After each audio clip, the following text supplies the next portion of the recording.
رب تكونوا بخير وفي احسن حال. الفيديو بتاعنا النهاردة ان شاء الله هننضف مع بعض الغسالة ونخليها زي الفل، وهنشوف ايه مع بعض الحاجات اللي نقدر نعملها علشان نحافظ على الغسالة بتاعتنا اطول وقت ممكن. اول حاجة، الغسالة بتاعتي او اي غسالة بقى عندكم انتوا طبعا، الدرج بتاع المسحوق اول حاجة بنشيله علشان بيكون فيه ترسبات بقى من المسحوق، لو خاصة انتوا بتستخدموا مسحوق بودر. انا باخدها كده على الحوض وببدأ ان انا اغسلها كويس.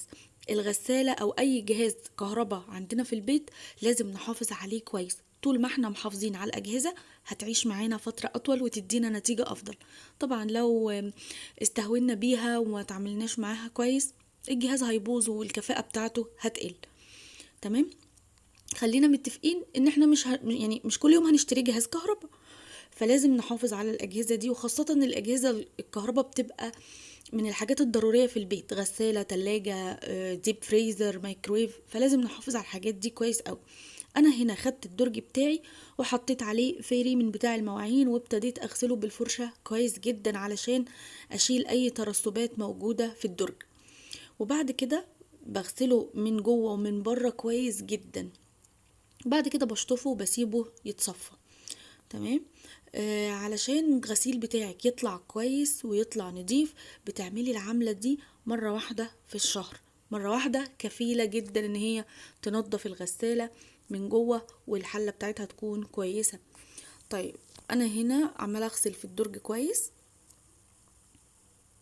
بصوا، مش مخلية فيه ولا جزء ما اتغسلش.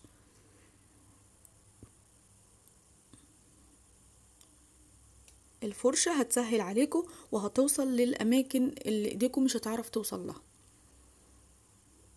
تمام. أهم حاجة بنشطف الدرج كويس جدا ونسيبه يتصفى كويس قوي.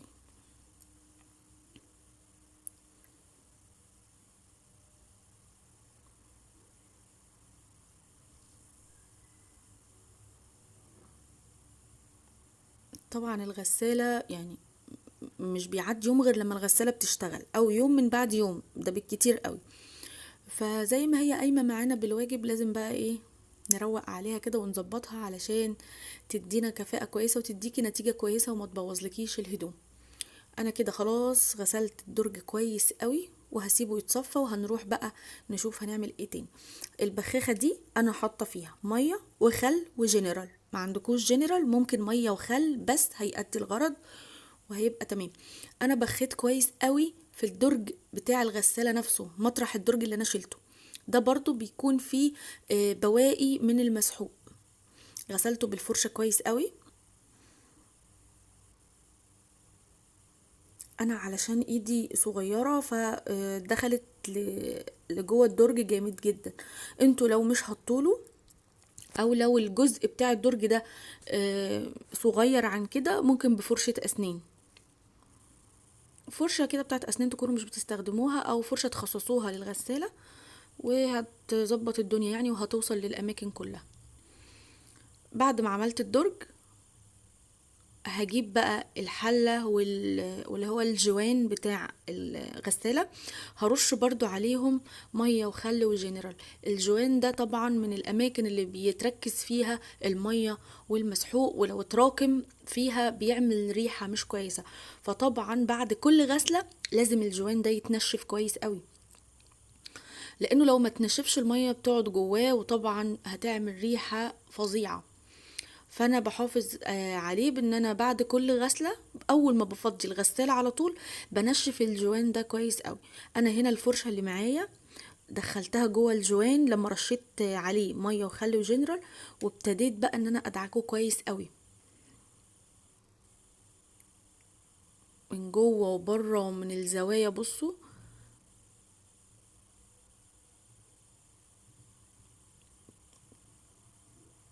كل الحاجات والاحرف اللي طالعه دي برضو لازم تتغسل كويس. هنا برضو ما بين الجوان والحله في جزء كده برضو بيتكون فيه برضو مسحوق وميه وحاجات، انا دخلت الفرشه فيه وابتديت اغسله.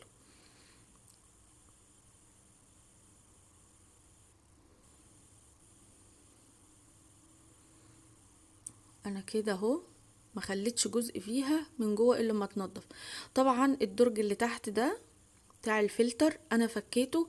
طبعا الخرطوم الصغير ده اوقات بيكون فيه ميه، بس الحمد لله المره دي ما كانش فيه ميه. يعني انا كنت جايبه علبه على اساس لو فيه ميه تنزل في العلبه، بس هو ما فيهوش. انتوا لو الخرطوم ده بيتملي عندكم ميه لازم يكون معاكم علبه تفضوا فيها. انما الجزء بتاع الفلتر ده للاسف الميه بتنزل كلها على الارض. حاولت احط العلبه ما امكنش خالص، مع اني كنت جايبه اصغر علبه، فقلت مش مشكله انا هخليها تنزل على الارض. وكده كده السجاده كانت متشاله. الفلتر ده برضو اهو، بصوا هتلاقوا حاجات بقى جوه، منديل بقى، ورقه، اي حاجه بتتجمع في الفلتر ده. ولو ما تنضفش مع الوقت الحاجات دي بتسد المجرى بتاع الفلتر وما بيشتغلش كويس. انا جبت هنا اللي بيقفل الفلتر ده وحطيت عليه ميه وخل وجنلر، وابتديت ان انا بالفرشه ادعكه برضو كويس. والميه والخل بقى رشيت في كل الجزء بتاع الفلتر من جوه وبره، وبرضو بالفرشه.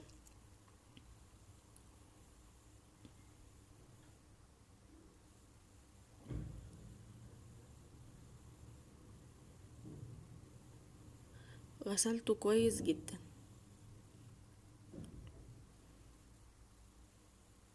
انا بقى هاخد الفلتر ده على الحوض برضو هغسله وهنضفه وهسيبه ينشف ويتصفى لحد ما نشوف مع بعض هنعمل ايه تاني.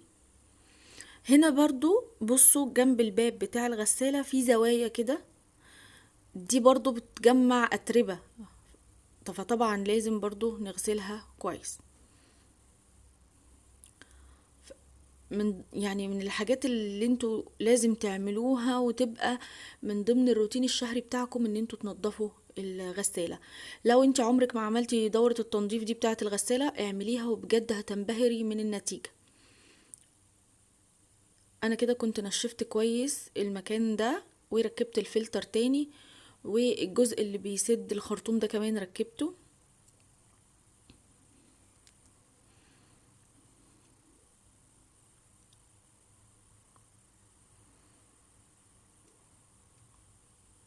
واهم حاجة تتأكدوا ان انتوا قفلتوا الفلتر كويس والخرطوم كويس.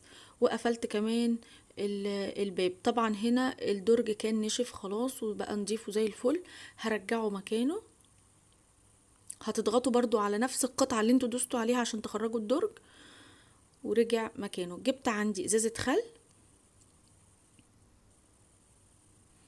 بصوا بقى هحط نصها في الحلة من جوه والنص التاني في الدرج. يعني انا كده حطيت نص ازازة الخل في الحلة والنص التاني هحطه في الدرج مطرح المسحوق.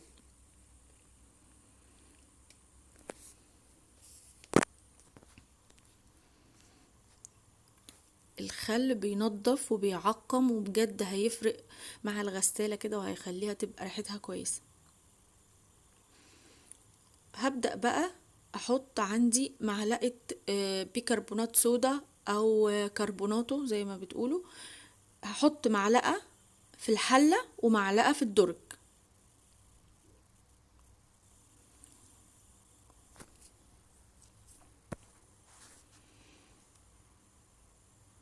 وهحط معلقة ملح ليمون في الحلة ومعلقة برضو في الدرج. يبقى حطينا خل وكربوناتو وملح ليمون. هقفل بقى الغسالة بتاعتي وهشغلها على اقل برنامج.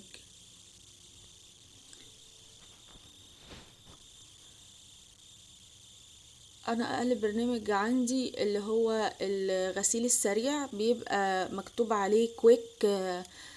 هو 30 دقيقة مش كتير يعني.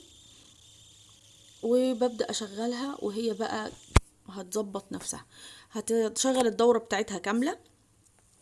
وبعد ما تخلص هنشوف مع بعض. طبعا المية مع الخل مع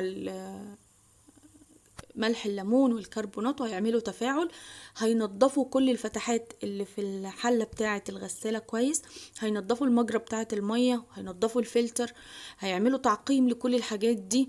وطبعا هيخلوا الستيل بتاع الحلة فظيع، هتشوفوه معايا في اخر الفيديو.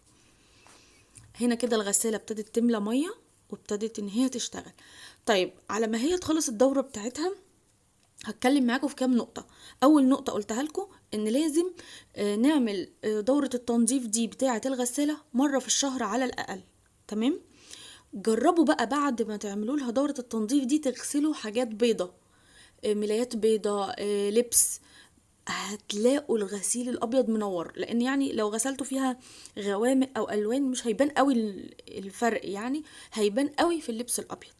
طبعا هتطلع ريحة اللبس نظيفة مش مكمكمة، هيطلع الغسيل فريش كده وحلو.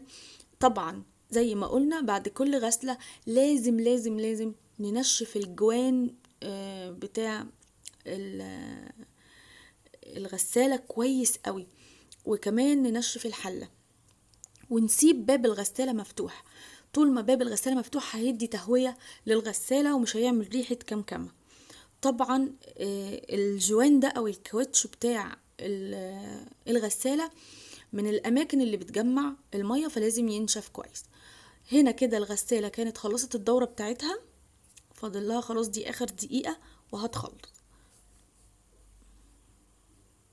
طبعا لازم تغيروا المسحوق بتاع الغسالة مش اقل من 3 شهور، كل 3 شهور تغيروا نوع المسحوق. هنا كده خلاص اندو الغسالة خلصت الدورة بتاعتها. تعالوا بقى اوريكم بجد الغسالة من جوه عاملة ازاي. انا الحمد لله محافظة على الغسالة بتاعتي، ودورة التنظيف دي من الحاجات اللي انا مستحيل انساها، علشان كده الغسالة بتبقى كويسة والغسيل بيطلع معايا ما شاء الله كويس جدا. هنا كده هوريكم بقى.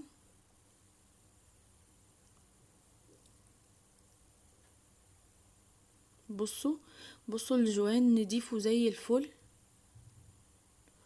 بصوا الحلة كمان عاملة ازاي، بتبرق بجد. الخل والكربونات وملح الليمون الاتنين مفعولهم مفعول السحر. حافظوا على الأجهزة بتاعتكم علشان تديكوا نتيجة أفضل وكفاءة أعلى، وإن شاء الله يا رب يكون الفيديو عجبكم واستفدتوا منه. هنا كده كان خلاص. هبدأ بقى بالبخاخ اللي فيه مية وخل وجنرال انضف البودي من بره، الغسالة من بره. انا طبعا تقريبا يوميا زي ما بلمع الديب فريزر، الميكرويف، التلاجة من بره، لازم الغسالة تتاخد كده تلميعة علشان تفضل نظيفة وشكلها لطيف كده وكويسة. بصوا نضفتها بقى ونشفت كل الحاجات اللي فيها، والازاز ده برضو لمعته كويس.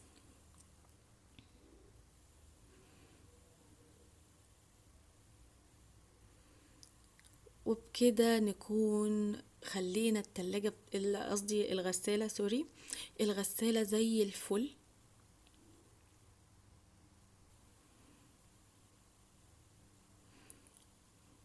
وما سبناش جزء فيها ما تنضفش وما بقاش كده بيلمع وجميل.